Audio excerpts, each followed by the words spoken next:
vidéo, on va voir comment faire les analyses sur plusieurs unités de temps. D'abord, avant tout, vous devez savoir le pourquoi.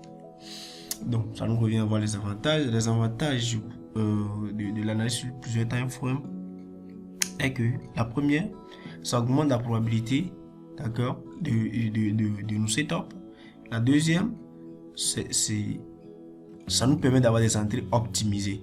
La troisième, ça nous permet en fait d'avoir des bons risques reward, c'est-à-dire d'avoir des bons risques reward, c'est-à-dire aller chercher plus de 2 fois, plus de 3 fois, d'accord, ce que nous misons sur le marché. Ouais. Donc sans plus tarder, on va commencer. Dans cette vidéo, je vais juste prendre 2 time frames. Je pense 2 time frames c'est déjà bon. Déjà bon, on va faire 3, d'accord, parce que la majorité. Bon, je prends D1, si je veux, je prends D1, H4 ou H1. Ou soit c'est ici les H4, ici les H1 et ici les M15. D'accord? D'accord? Donc, avant tout, il y a une unité de temps qui, lui, il me permet en fait de voir la structure. Ça, c'est la plus grande. C'est-à-dire le D1. Le D1 ou le H4. Donc, ça va dépendre de votre style. Si vous avez fait du intraday H4, H1, M15, c'est cool. D'accord? H1 et puis le M15 font pratiquement la même chose, sauf que les bougies sont différentes. Avant tout, nous devons partir sur une même base qui est, que je répète toujours dans mes vidéos, tendance baissière, on a des hauts de plus en plus bas, des bas de plus en plus bas. Tendance haussière, on a des hauts de plus en plus haut, on a des bas de plus en plus haut. On doit être d'accord avec ça. Et les renversements, etc. On commence la suite produit. On peut répéter tout ça. Mais simple, c'est que quoi? Si vous avez le signal que on est baissier sur du D1 ou le H4, à partir de ce moment-là, d'accord, ça perd juste quelques bougies, 1, 2, 3, 4, 5 bougies, 6 bougies, ici, en allant.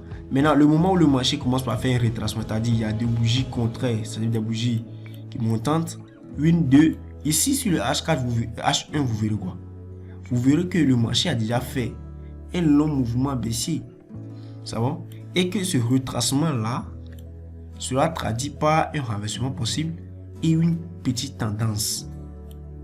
On est d'accord? Et le M15, ça sera la même chose, mais sera plus beaucoup. Le mouvement aussi sera plus beaucoup que sur le H1. Alors qu'on a que quelques bougies ici.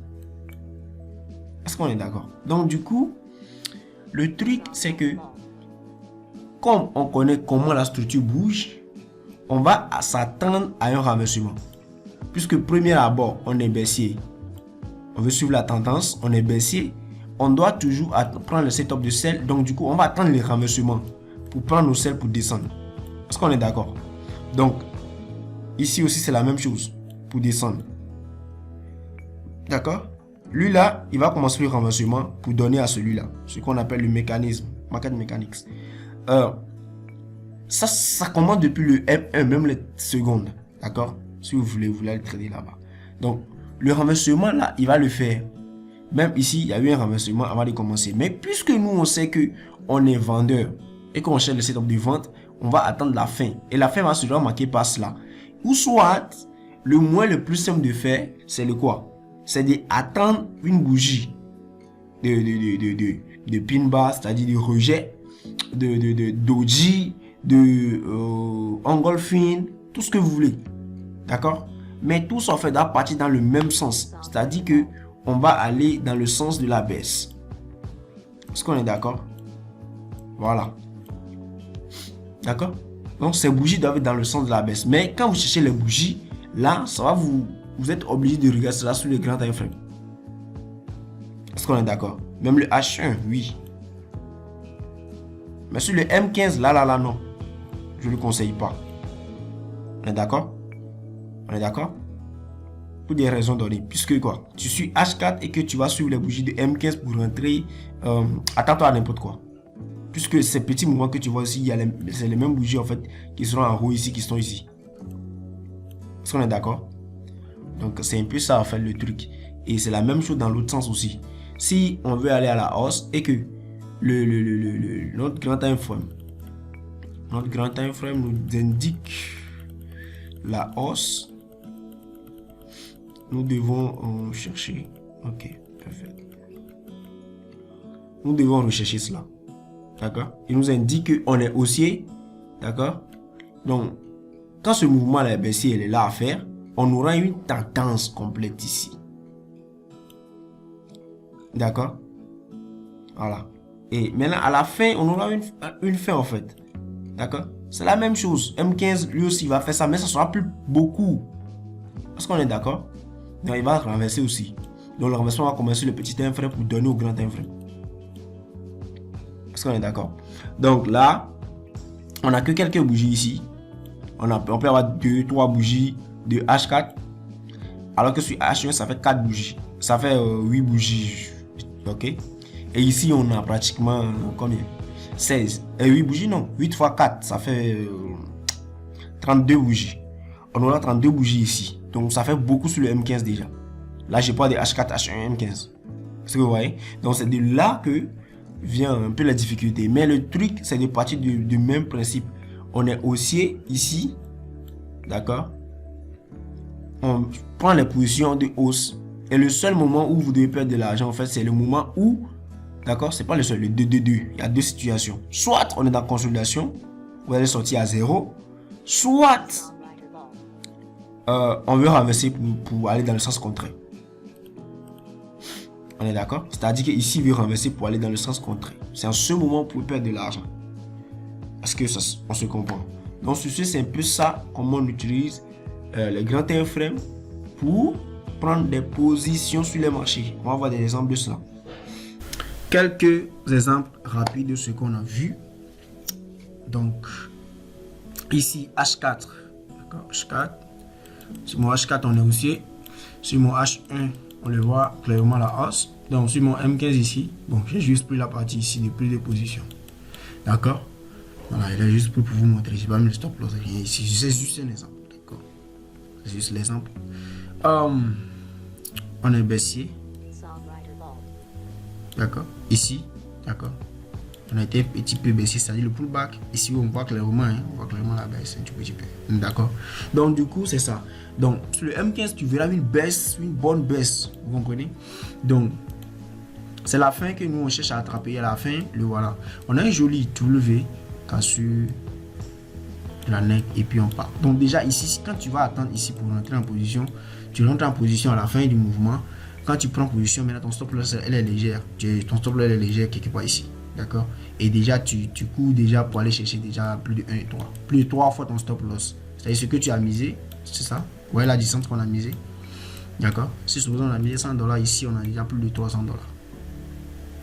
Ok? C'est ok. Autre exemple, ici, on le voit que le manche 4, on est haussier. Ok? On est haussier, clairement. Et là, on est devenu un tout petit peu baissier. D'accord?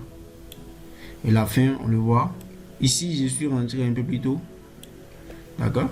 Voilà, un peu plus tôt et tout. Il y a d'autres rêves pour lesquels. D'accord? Ça, c'est parfaitement tout rien dans tes parfaits. Bye. Et on monte déjà ici, avec ça, tu as un gros risque reward. Un bon risque reward, c'est-à-dire ton stop loss, elle est légère. Hein? D'accord? Elle est très très légère. Si c'est 100, et si on dit la distance d'ici, bon, si mais ici, quelque chose comme ça. $100. D'accord. Le TP déjà à ton objectif. Si tu vas clôturer peut-être à la fin de la journée. D'accord. Là tu as déjà plus de $300. Parce que la distance même on le voit c'est plus de 3 fois ce qu'on a misé. Et c'est ça ce qui est bon en fait. On est dans le bon sens. Comme je le disais, les trois choses pour lesquelles on le fait. D'accord. La probabilité. Ça augmente la probabilité que le trade passe. On est dans le bon sens. 2. Ça nous permet en fait d'avoir des entrées optimisées. Ici par exemple on a une entrée optimisée. L'autre aussi c'est la même chose. Même s'il rentrait ici, c'est une entrée optimisée. On est d'accord? Et là, troisième chose, un bon risque reward. Et avec ça, je vous assure que vous vous en sortirez sur le marché. Voilà. Et si je peux trouver encore d'autres exemples, oui, je crois bien. Ok. Ici, on est baissier. Nous on les voit, les structures qui sont cassées, etc. Bon, on va étudier la partie là. Cette pullback, ce pullback là et puis la baisse. D'accord? On le voit clairement, le pullback, voilà. Vous voyez? Quelques bougies ici. Ici, c'est tout un tas de bougies. Et ici, c'est toute une tendance. Vous comprenez? Donc, à la fin, on le voit à la fin. Il marque la fin, il forme son M, etc. Ce que vous voulez. il marque la fin, il vous montre le renversement. Là, on fait celle ici, ok, celle, on descend. Vous voyez le mouvement, très rapide. Donc vous êtes dans le bon sens, d'accord. Les trois conditions sont encore une fois réunies. On voit que travailler avec plusieurs unités de temps, c'est très bon, d'accord, c'est très bon. Mais comment le faire? Voilà la méthode, voilà le moyen de le faire. Et à part ça, j'avais parlé de, tu peux rentrer avec les bougies. Ici, par exemple, quelqu'un peut rentrer juste à la clôture de cette bougie englobante. Là. Ouais. Lui, il va attendre plutôt sur l'unité de temps supérieure. Et toi, pratiquement, enfin, vous êtes pratiquement dans la même mesure. Mais, donc, sur plusieurs unités de temps, c'est avantageux. Et merci encore une fois d'avoir suivi la vidéo. À la prochaine, les gars. On est ensemble là.